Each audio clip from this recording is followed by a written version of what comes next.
And welcome back. We continue our conversation with State Department of Administration Secretary Joel Brennan. Your website says, quote, to be the most effective, secure, innovative, and transparent agency for our customers. For customers, I take it. What does that mean to you? Well, I think one of the things to really highlight there is the transparency aspect of it.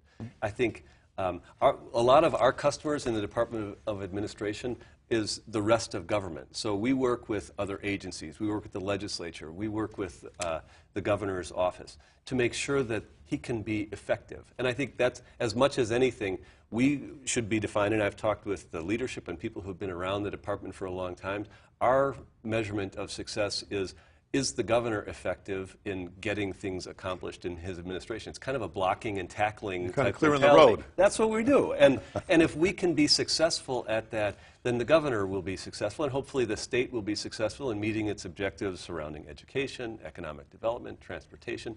But it really is kind of a brass tacks way about doing it. But we need to do it in a way that the public understands and the public can appreciate that we're trying to do it in a very transparent way. Now, before you took this job, you were the CEO and president of the Discovery World Science and Technology Center in Milwaukee. How has that experience prepared you for the current experience? Well, it's Discovery World is a place that is really focused on STEM education, science, technology, engineering, and math. It's located right on the shores of Lake Michigan.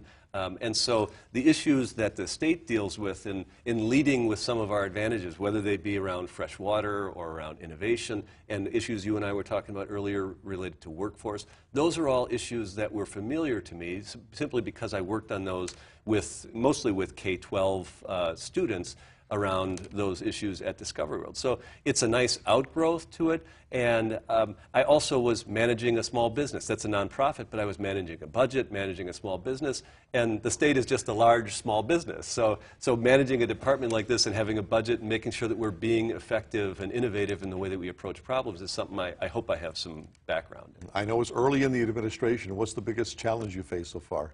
Politics. Politics. No. It's the biggest challenge for all of us. I think lots of us came, whether from the administration, my fellow cabinet secretaries, some of us came from government, some come from the private sector, some come from public education, some come from the nonprofit world.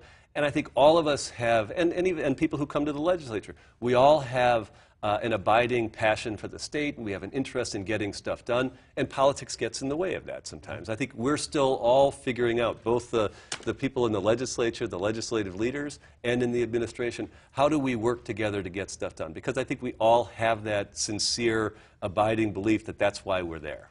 I know right now we're in a little bit of a push and shove in the legislature versus the administration. Do you see it getting any better? I've got about 30 seconds here. I do see it getting better. In fact, there's been lots of discussion about who talks to whom when. The governor has met with more than 100 legislators since he's been in office. I've met with dozens of them myself. And we do try, over the period of those conversations, we try to find a lot of common ground, and we're successful at it. All right, there is hope. Joel Brennan, thank you so very much for being with us this morning. Thanks for having me. Much appreciated. And if you have a newsmaker in your town who you think ought to be on this program, let us know about it. Send us an email at tips@wearegreenbay.com, or you can message us on Facebook. Be sure to join us once again Sunday morning, 7:30, right here on Local 5. Until then, have a great day.